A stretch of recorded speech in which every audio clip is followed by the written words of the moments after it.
I never expected my sister to invite her unemployed boyfriend to live with us, but that's exactly what happened. One day, I came home from work and found him sitting on our couch watching TV. My sister introduced him as her new live in partner. I was shocked and angry. How could you do this without even asking me first? I shouted at my sister. You know we're supposed to be sharing this apartment, and you just can't make that kind of decision without consulting me. My sister was taken aback by my outburst. She replied that she thought it was the right decision for them and that she didn't think it was a big deal since he was already spending so much time at our place. I was furious and felt like she was completely disregarding my feelings. The first few weeks were a nightmare. I had to deal with her boyfriend being around all the time. He was lazy, rude, and completely ungrateful for everything my sister and I did for him. He never even offered to help with the rent or the bills. I couldn't stand it anymore. One day, I decided to take matters into my own hands. I paid a surprise visit to his parents and told them about their freeloader son. I explained how he had no job, no ambitions, and no plans for the future.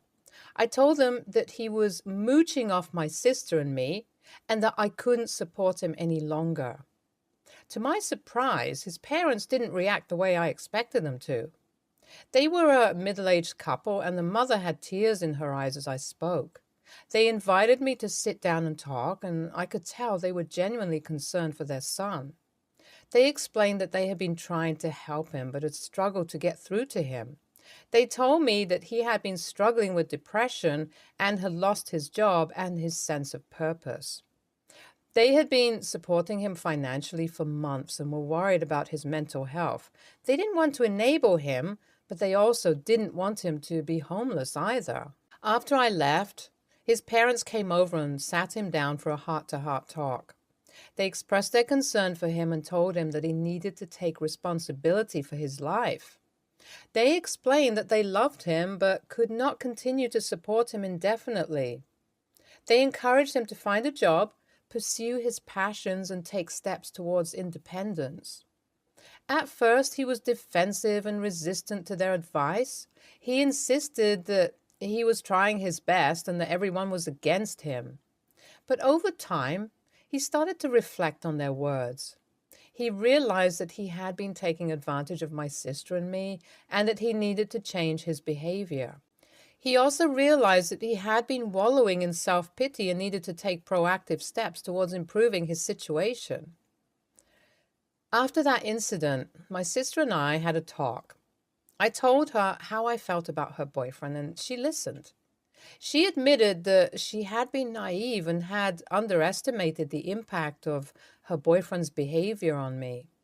She also said that she had been blinded by her feelings for him and hadn't seen the full picture.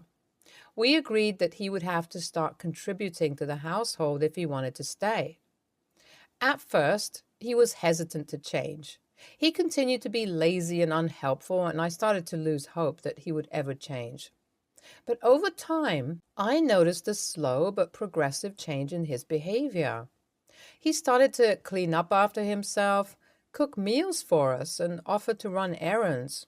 He even got a part-time job and started paying his share of the rent and bills. I was surprised by his behavior change, but I was still skeptical. However, he proved me wrong, and I slowly started to see him in a different light. He became more respectful towards me, and I could see that he was genuinely trying to be a better person. He even apologized for his behavior in the past and thanked me for opening his eyes. As time passed, our apartment started to feel like home again. My sister's boyfriend had become an active member of the household, and we started to have fun times together. We would cook meals, watch movies, and go out on weekend trips. The whole experience had been difficult. I had learned to be more patient and understanding, and my sister had learned to be more considerate of other people's feelings. Update 1. 5 months later. Despite some initial progress, my sister's boyfriend had a long way to go before he won over our parents. They had come over for a few days to stay with us. Even after he had started to clean up after himself and look for a job, They still judged him harshly and refused to approve of him. The worst of it came from our father, who seemed to take pleasure in belittling and mocking him at every opportunity. He would make snide comments about his clothes, his appearance, and his character, not even trying to hide his disdain. It was painful to watch, and I felt embarrassed for my sister and her boyfriend. I could see the hurt in their eyes every time my father said something mean, and I knew that it was only making things worse. I tried to talk to my father and explain why he should give her boyfriend a chance, but he was stubborn and refused to listen. He said that he knew the type of person my sister's boyfriend was and that he would never be good enough for our family. As the days went on, the tension in our household grew. My sister and her boyfriend were trying their best to prove themselves, but they seemed to be fighting a losing battle. Every time they did something wrong or made a mistake, our father would pounce on them, using it as an opportunity to criticize and berate them. It was a toxic environment, and I knew that something had to be done. I decided to intervene and have a talk with my father, hoping to get him to see reason and change his ways. It was not an easy conversation. My father was stubborn and set in his ways, but I persevered. I reminded him that our family was supposed to be there for each other no matter what, and that we should be supporting our sister and her boyfriend through their struggles, not tearing them down. It took a while, but eventually my father started to come around. By the time they were about to leave, he began to see that his behavior was hurtful and unnecessary. And he made a genuine effort to be more supportive and kind. It wasn't a perfect ending, and there were still moments of tension and conflict, but overall, things started to improve. My sister and her boyfriend were able to relax a little, knowing that they had our support, and my father was able to see that the boyfriend was capable of changing. NTA, I totally support OP's decision to pay a surprise visit to the boyfriend's parents. It was a bold move, but it seems like it really made a difference and got him to start taking responsibility for himself. NTA, I don't really think it was OP's responsibility to deal with the boyfriend's behavior. It's really up to the sister to figure out how to handle her own relationship. I think the way the father treated the boyfriend was really harsh and unfair. I know he had been causing problems before, but it seemed like he was genuinely trying to turn things around. It didn't seem right to judge him so harshly. I don't think it's fair to pull all the blame on OP for not dealing with the boyfriend's behavior. It's not her responsibility to manage someone else's relationship or hold someone else accountable for their actions. It's up to the sister and her boyfriend to work things out themselves. I mean, it's not like OP was his mother or anything. It's not fair for anyone to be put in the middle of that, especially when it's a situation that could easily become very emotionally charged. I have to admit, I had some serious concerns about the sister's choice of boyfriend from the start. It seemed like he was just taking advantage of her and not showing any interest in being a responsible partner. I mean, he didn't even have a job. It's hard to see someone you care about get involved with someone who doesn't seem to have their best interests at heart. Next story. Some background. I'm 34, female. My husband, 37, male, passed away last year. Sudden death, no illness. And I didn't have a place of my own. I stayed with my in-laws thinking that they'd lost their son, and being with their grandchild, 5, male, would help them while grieving. My original plan was to stay until a year passed by since his death, and I tied up some loose ends as far as my husband's debt was concerned. In the meantime, my in-laws kept escalating their complaints against me, that I didn't wake up early, I have to commute 75 to 90 minutes to my workplace, and I wake up by 6:30 to 7 a.m., that I didn't take care of my son. I'm now a single parent and I cannot be with him through the day since I have to work, that I don't do all the housework. I take care of the laundry, look after my son when I'm at home, includes keeping on top of his school schedule, take him out to activities weekly, read with him, clean every day, and help with cooking whenever I'm home. Last week, things escalated. I visited my parents with my son every other weekend, and my in-laws kept saying he always fell sick whenever he came back to their in-laws' place, and that he keeps losing weight whenever he visits my parents. Now, he's a 5-year-old who is back in school after 2 years of a pandemic. He gets a cold twice a month, a mild temp every 3-4 months. He has some genetic allergies, and that is all being addressed with his doctors. His weight, according to his doctors, is perfectly within range, and he has met all his developmental goals on time, if not earlier. After last week's visit over the new year, they started singing the same tune. I texted my parents and told them I don't want to be there anymore. I packed up a few necessities, took my son, and left for my parents. I'm looking for a place of my own near my folks and hope to move into a house soon. The in-laws are now calling me and my parents to yell at us, to call me a bad mom, to say I'm selfish, etc. AITA? Edit. I see a lot of comments on grandparents' rights, CPS, etc. This isn't the US. And the law here favors biological parents unless the situation is extremely concerning. But yes, I understand what y'all are saying. I have all my son's medical records, evidences of my good, well, half decent, I guess, parenting and other such things. I also think their behavior is more to do with their grief than any devious scheme to take my son away from me, although that may be my naivety. Tell her that she does not get to make decisions about your child. You are the mother, not her.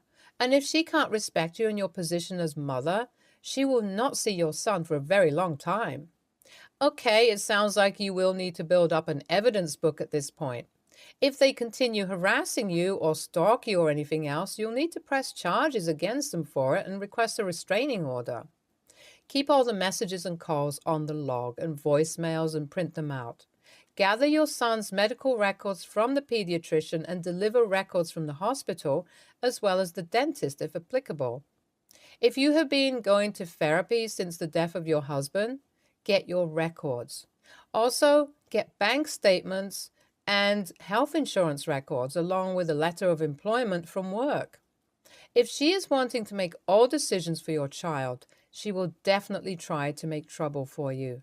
She might call CPS or the police and file false reports about you being on drugs or alcohol, abusing him, not taking care of him properly, starving him, being suicidal, etc. You need to be prepared to show that her claims are patently false. Do some research on grandparents' rights in your state. NTA, I'm so sorry for your loss, and I'm sorry for the inexcusable behavior of your in-laws. I realize that they're grieving the loss of their son, but that doesn't give them a free pass to take it out on you and treat you the way they have. You did the right thing by leaving. You and your son deserve a safe place to call home, to figure things out, and to be able to work through your own grief process. Also, based on their accusations and past behavior, I would be very concerned about what they might do in the future. They strike me as a type of people who might try to sue for grandparents' rights or custody out of spite, grief, anger, or in a desperate attempt to hang on to the memory of their son by trying to take yours. It wouldn't hurt to speak with an attorney to protect both you and your son. Keep track of everything. Their emails, texts, VMs, or any other kind of communication, especially those with threats and accusations. Write down dates, times, and locations. Keep copies of your son's medical records to show that he's in good health, should they file claims with authorities. I truly hope I'm wrong and this never happens, but if it does, you can be prepared and ready for whatever may happen. NTA, they are dealing with their grief, or maybe with being overwhelmed by responsibility for a 5-year-old, by lashing out at you. Sounds like you moving out is best for everyone, especially if they keep complaining that you aren't pulling your weight. In a worst-case scenario, they are actively trying to take custody of your son from you. That commute is really long with a young kid, though. That's 3 hours commuting every day. I can see why they might have complained that you never saw your son. Maybe it's better to move close to your work and get a babysitter to cover the afternoon hours. I'm so sorry for your loss and for how much you have to bear right now, OP. Edit. The more I think about this, the more what they complain about makes no sense.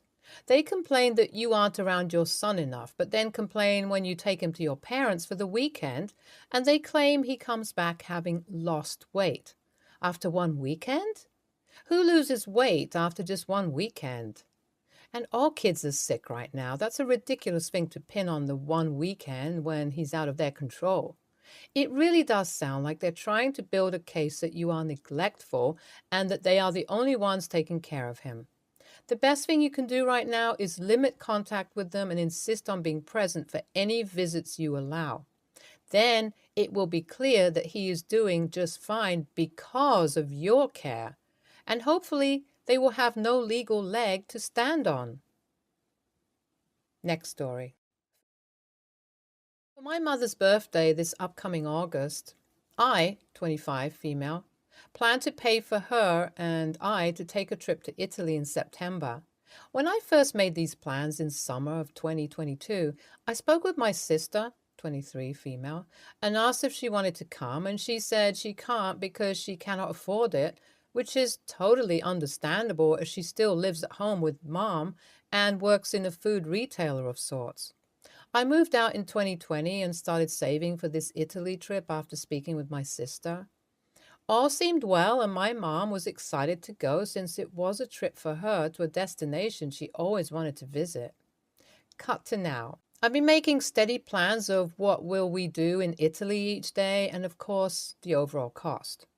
I was going to pay for my mom's ticket and mine, as well as our hotel for the entirety of the trip. I'd also like to pay for some dinners and fun stuff while in the country. My mom wanted to bring fun money for herself to get whatever she wanted as well. However, now my mom has been talking about how my sister is upset that we are going without her and that she wants to go. I get that, I do, and if I were in her shoes, I'd feel the same way. But her financial situation hasn't changed, so Mom was saying she and I could split the cost for my sister to come with us. This is an absolute no to me because according to my savings plan, I should have enough for just Mom and I for the plane, hotel, food, train, and an emergency. I do not have spare money to pay for my sister as well. My mom is also not doing well financially. A big reason I wanted to pay for something so extravagant for her since she likely could never afford to go. So her paying half for my sister to come was unfair in my opinion. None of us are rolling in money. We're all struggling. But I planned for just 2 people to go to Italy and saved as such. I don't think it's fair for my sister to start complaining about wanting to go now without paying her way 100%. She isn't giving any money towards the trip for Mom, since it's Mom's gift. So the least she can do is pay her own way at this point. This was supposed to be a gift for my mom, and I already asked my sister if she could contribute when I first started planning this, and she couldn't, and I respected that. I haven't bought our flights yet, waiting until March. So I wanted to know if I was really being unreasonable wanting to spend an extra $1,000 or so for my sister to come with us when it would be dipping into my already low savings and wasn't part of my budget plan from the get-go. Please let me know because my mom is really upset with me and I feel like my sister is ruining something that was supposed to be a dream for her. Edit. A lot of you are making this a big deal and telling me to cancel the trip, which I guess based on the post alone, without reading comments, knowing more, is totally fair. It's not that big a deal that I'd take away this experience from my mom for being worried my sister wants to come and can't. The world isn't as black and white as that, unfortunately. Edit 2. I've texted my sister and surprisingly she said she didn't want to go. I planned to speak with her in person about this, but she said via text that Mom had taken something she said during the holidays out of context and thought she wanted to go when she doesn't. I asked if she would be down to plan a separate trip with the 3 of us somewhere in 2024, and she was down. So all is well, and Italy is on. NTA. Say this to your mom, sister. Is welcome to come with us, but I cannot afford to cover any part of her expenses. If her not being able to afford to come with us is going to ruin the trip for you, Please tell me now while I can still cancel before I start booking things. I completely understand if you would prefer to wait until we all can afford to go. However, if you are okay with going without sister, then I need you to stop bringing up the idea of me helping to pay for her to come. I'm trying to plan an exciting trip for us, and I don't want to feel guilty every time we discuss it. This is the answer. We had the same situation in our family over a trip to Ireland. Basically, I said, let's postpone if we all want to go until can afford it and save for it themselves, even though we had already been in the plans for a year, so there had been time to save if he was careful. He basically said in the end he wouldn't be able to save. Not that he couldn't, he wouldn't. And we should go ahead. I told them they could do their own trip together in the future. Ireland ended up being a special trip, and I loved spoiling my dad with this gift. It's been 10 years, and I'm still waiting for my brother to do the same. It will never happen. I'm glad we went ahead anyway. NTA, your sister is putting unfair pressure on you and your mom. Your mom is putting unfair pressure on you. If the trip had been a priority for your sister, she could have taken on a second job or found some way to make it a priority. Likewise, if treating your sister was that high of a priority for your mom could have taken on that second job. All they had to pay for was your sister's ticket and on-site expenses. Never allow another adult's vacation, education, sobriety, marriage, health, finances, or any other thing an adult ought to manage to be more important to you than it is to them. Stay tuned for more stories from Argo.